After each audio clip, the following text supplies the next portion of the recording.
Assalamualaikum warahmatullahi wabarakatuh. Apa kabarnya teman-teman? Semoga selalu sehat dan diberikan kelancaran dalam semua aktivitasnya. Balik lagi nih di channel Kajian Online. Kuasa hukum Hasto Kristianto marah-marah, tak terima bahkan protes keras kepada hakim ketika ini jaksa hendak memutar rekaman bukti suara kader PDIP. Nah, kok ini kita muncul pertanyaan, ini menarik sekali teman-teman.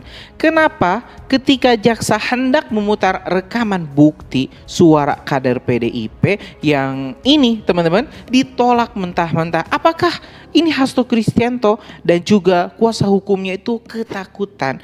Padahal kan ini Pak Hasto yang merasa dirinya tidak bersalah, dirinya suci. Bahkan teman-teman selalu mengombar-ngombarkan dikriminalisasi oleh KPK dan juga penegak hukum. Kenapa harus setakut itu ketika ini bukti rekaman suara saksi Rizky Aprilia dengan Saiful Bahri akan diputar? Apakah memang ini Pak Hasto sangat ketakutan kalau misalnya rekaman ini diputar, maka ya boroknya bakal ketahuan. Dan apakah ini kuasa hukum Hasto juga ketar-ketir? Lantaran infonya ya kalau misalnya Pak Hasto kalah, ya honor atau ini gaji mereka sebagai lawyers Pak Hasto nggak akan turun.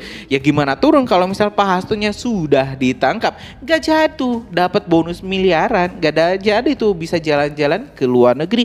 Kalau misalnya kliennya ya ditangkap oleh KPK, apalagi ya nanti dimiskinkan. Jadi ini teman-teman, ini sangat menarik dan juga sangat panas. Baru ini hakim jaksa KPK memutar rekaman suara antara saksi Rizky Aprilia dengan Saiful Bahri ketika meminta mundur dari pencalekan Dapil 1 Sumatera Selatan. Momen itu terjadi teman-teman saat Rizky Aprilia dihadirkan sebagai saksi dalam kasus dugaan suap pengurusan pergantian antar waktu anggota DPR untuk Harun Masiku dan perintangan penyidikan dengan terdakwa Sekjen PDIP Hasto Kristianto yang digelar di Pengadilan Tipikor Jakarta pada Rabu tanggal 7 Mei 2025 kemarin. Jaksa ingin memutar rekaman suara pertemuan Rizky dan Saiful di Singapura soal permintaan untuk mundur. Namun kuasa hukum Hasto memprotes keras pemutaran rekaman suara tersebut. Jaksa mengatakan rekaman suara itu menjadi barang bukti dalam kasus ini.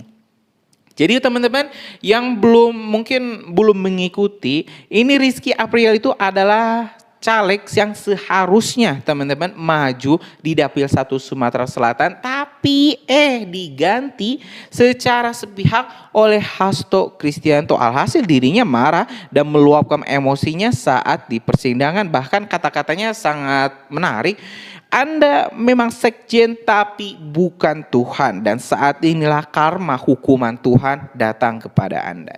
Nah, biar lebih lengkap teman-teman, gimana sih wajah merah Pak Hasto dan juga ini ketakutan para kuasa hukum Pak Hasto ketika rekaman suara Bu Rizky ini saksi dan juga Pak Saiful diputar. Kita simak teman-teman video selengkapnya.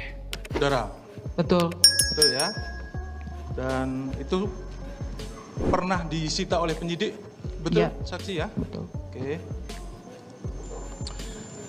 Izin yang mulia untuk menggambarkan bagaimana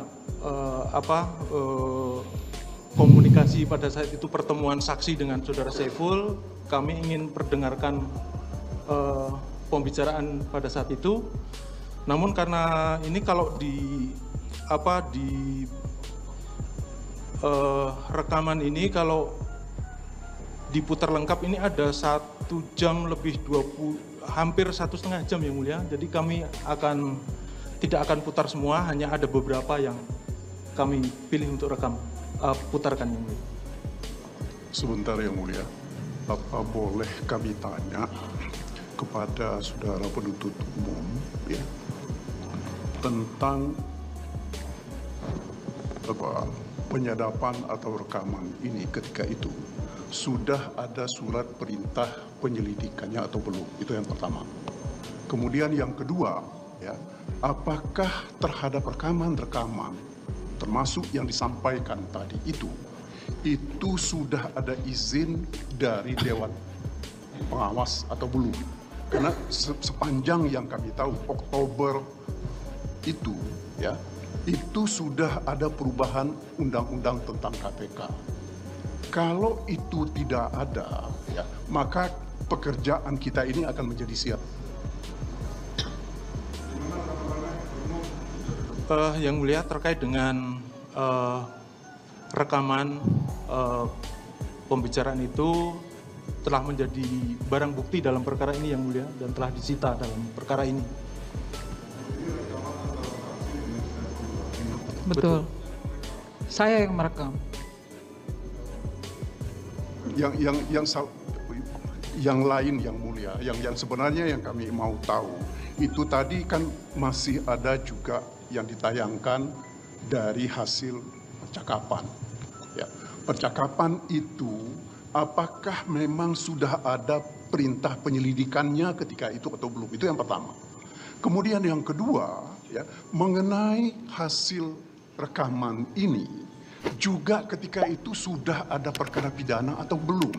Sudah ada perintah penyelidikan atau belum? Ya, kalau itu tidak ada, ya, menurut hemat kami mestinya itu tidak bisa dijadikan alat bukti dalam perkara ini meskipun itu sudah disita oleh pihak penuntut umum atau oleh penyidik.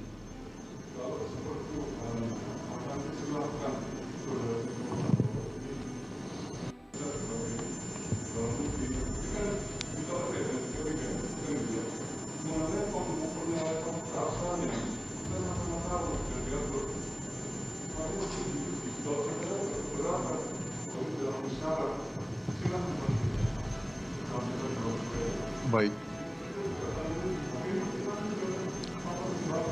Baik, makasih yang mulia.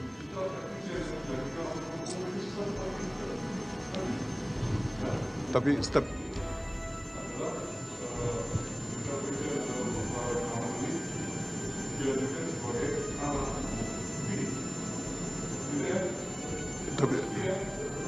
Tapi mohon dicatat yang mulia bahwa kami keberatan dengan penggunaan alat bukti yang tidak diperoleh menurut hukum. Seingat saya ada satu putusan Mahkamah Konstitusi, ya, yang mengatakan bahwa rekaman-rekaman yang bukan dilakukan oleh penyidik itu tidak bisa digunakan sebagai alat bukti. Ya, makasih yang mulia. Izin yang mulia menambahkan ini.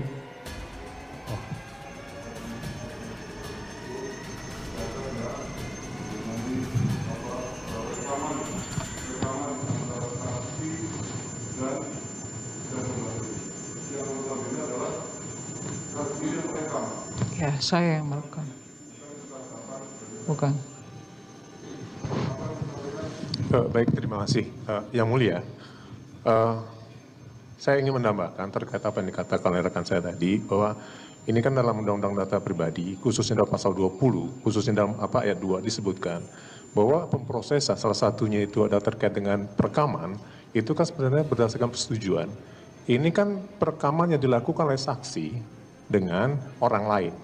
Itu kan sebenarnya bersifat rahasia. Nah, apakah orang yang direkam ketika itu memberikan persetujuan atau tidak? Walaupun pada saat ini dikatakan sudah memiliki alat bukti.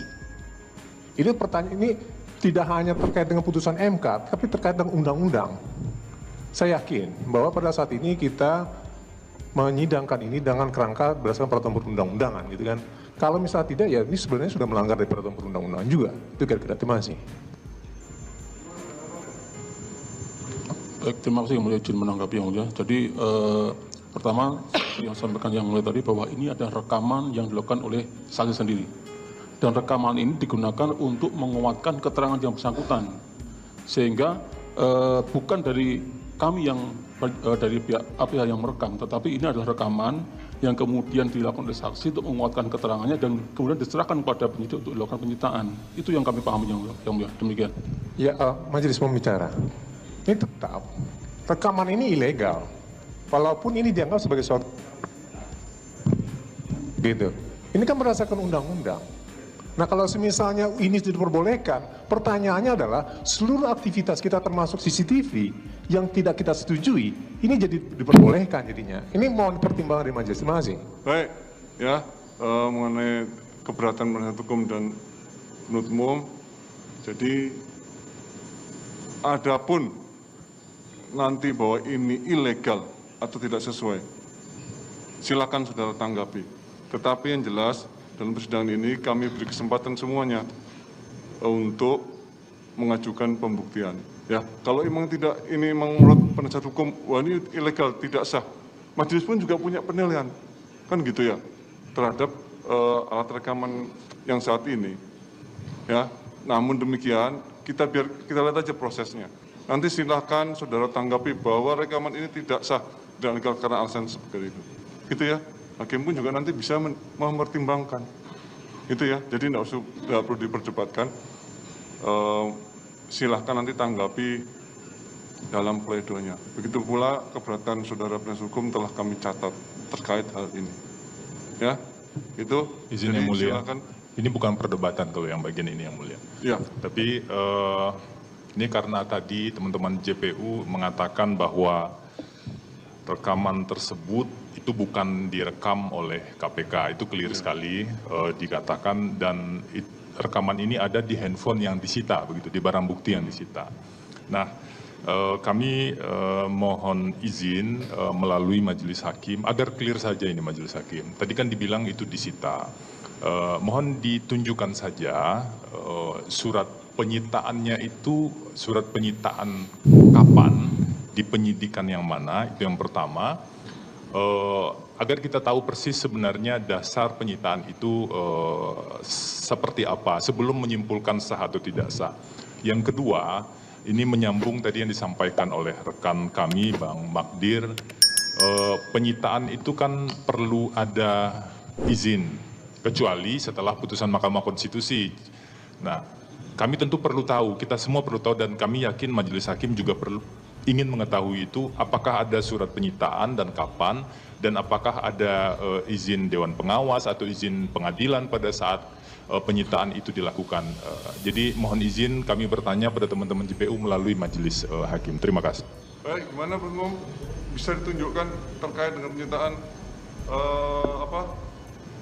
apa yang akan mengenai apa yang ada rekamannya? Baik, yang mulia, bahwa rekaman pembicaraan itu telah dikeluarkan dan ada dalam barang bukti kami nomor 164. Itu ada berupa flash disk, yang mulia. Berupa flash disk. Kemudian itu telah disita berdasarkan STPBB 1565.